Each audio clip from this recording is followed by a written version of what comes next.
Setembro está me preocupando, porque a volatilidade tende a aumentar nesse mês, como aconteceu em 2014.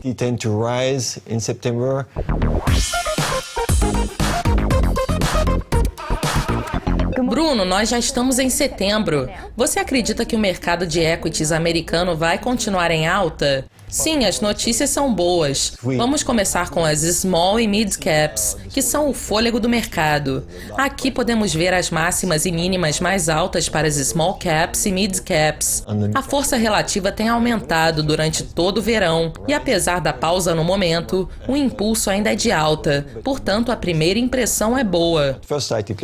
Mas o que está te preocupando? Na verdade, setembro está me preocupando, porque a volatilidade tende a aumentar neste mês, como aconteceu em 2014. Às vezes isso acontece um pouco mais cedo, em agosto, mas este ano, o mês de agosto foi muito calmo.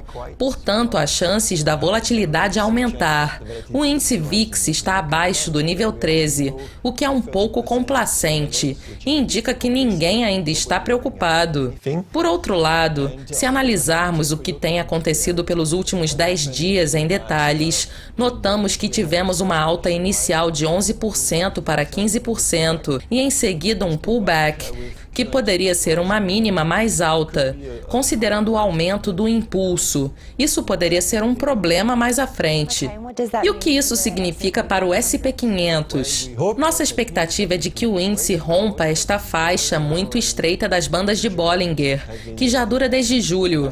Mais uma vez, antes do Dia do Trabalho, tivemos uma falsa ruptura para baixo, atrelada aos efeitos sazonais do feriado. Apesar dessa ruptura normalmente acontecer após o feriado. Na verdade, nós tivemos uma recuperação em direção à banda superior da faixa de negociação. Portanto, o que nós devemos realmente monitorar são dois níveis simples. Primeiramente, o índice poderia não conseguir romper acima do nível de resistência de cerca de 2.192, 2.193 nos próximos dias. E se isso acontecer, vamos monitorar o nível de suporte 2.160, que confirmaria o movimento. Mas o mercado de equities europeu tem se saído muito bem, com uma tendência de alta bastante forte, certo? Sim, o mercado europeu deu sinais de alta relativamente bons, rompendo uma tendência descendente de longo prazo de mais de um ano, em torno do nível 3.030. O Eurostoxx agora está subindo juntamente com a força relativa versus o S&P 500, que antes estava caindo, indicando que a Europa estava possivelmente atrás do S&P 500 e que agora está apenas acompanhando em um movimento que poderia ser temporário. E como anda o desempenho do mercado japonês? So that could just be a kind of a catch-up situation and not lasting very long.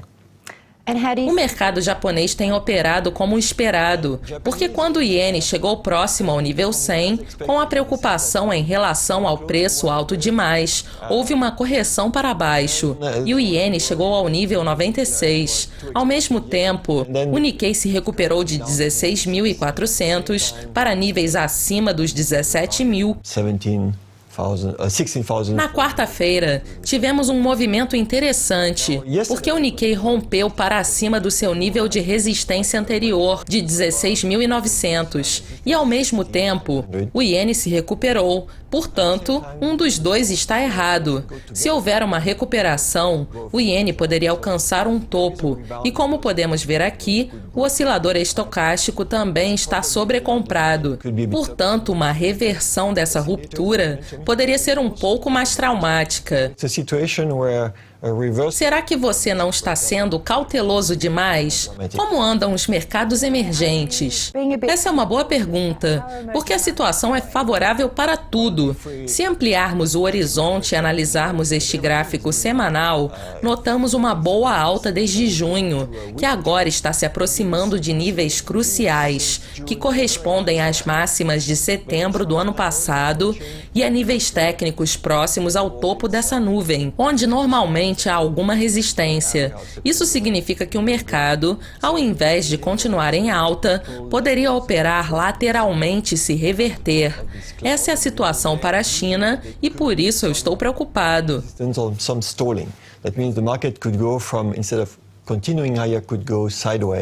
A Índia ainda é seu mercado favorito? A Índia já fez uma pequena pausa, como mencionamos há 2 semanas. E agora está alcançando novas máximas e continua subindo.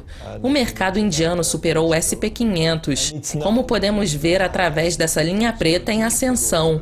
A força relativa versus os mercados emergentes não está tão clara, porque tem estado estável por alguns meses, indicando que o país não é mais o líder e que seu desempenho está apenas tão bom quanto o de outros mercados. Portanto, precisamos ter cautela aqui em relação ao que aconteceria se caíssemos novamente abaixo desse importante nível de resistência que identificamos 4 semanas atrás. Isso viria com alguns desvios de queda, indicando que o que aconteceria depois seria uma correção mais forte do que o atual. Durante o verão, você estava apostando no Brasil. A situação já está sobrecomprada no país? Normalmente, o período de Olimpíadas é favorável para o mercado de equities de qualquer país. Aqui podemos ver que a força relativa versus o S&P 500 está aumentando, mas em comparação com outros mercados emergentes está caindo, porque já não está mais atrelada às Olimpíadas e sim ao petróleo. Aqui, mais uma vez, podemos notar que estamos próximos a alguns importantes níveis de resistência não vistos desde abril de 2015. Com o impulso desacelerando um pouco, nós precisamos monitorar com cautela uma nova queda abaixo de 34. E o que poderia trazer mais notícias? Um sinal de mais notícias para todos esses mercados seria a não materialização do crescimento estimado. Mas como podemos medir o crescimento indiretamente nos mercados? Normalmente, quando o crescimento esperado é mais forte, as taxas de juros sobem. Desde meados de junho, temos notado a formação desse triângulo nas taxas de juros dos títulos americanos há 10 anos, mas ainda não houve uma ruptura para cima e parece não haver pressa. Houve uma queda para 1,63% e agora voltamos ao nível de suporte do triângulo. Nesse sentido, um rendimento abaixo de 1,50% seria um alerta, porque notamos que quando houve essa queda em junho, o S&P 500 também passou por uma correção drástica. Agora estamos em um período tão estável que isso poderia acontecer novamente. E quais são os fatores mais importantes para o mercado secundário? O mercado secundário também está atrelado à taxa de juros. Os preços do petróleo, por exemplo, sobem com as expectativas para a inflação. Neste gráfico, podemos ver um padrão de longo prazo, que indica uma potencial alta para os preços do petróleo. Mas o movimento não parece ter pressa. Os preços ainda estão abaixo dos $51. E a força relativa versus o S&P 500 também está abaixo de seu nível fundamental de resistência. Portanto, o petróleo ainda não é um bom contribuidor para uma tendência de alta do S&P 500 e teremos que esperar mais um pouco. Bruno, mais uma vez, muito obrigada pela presença e por compartilhar sua análise com a gente. Obrigado pelo convite. Isso encerra a nossa análise de hoje, mas continuem conectados e não deixem de compartilhar seus comentários em nosso site ducascop.tv. Até mais!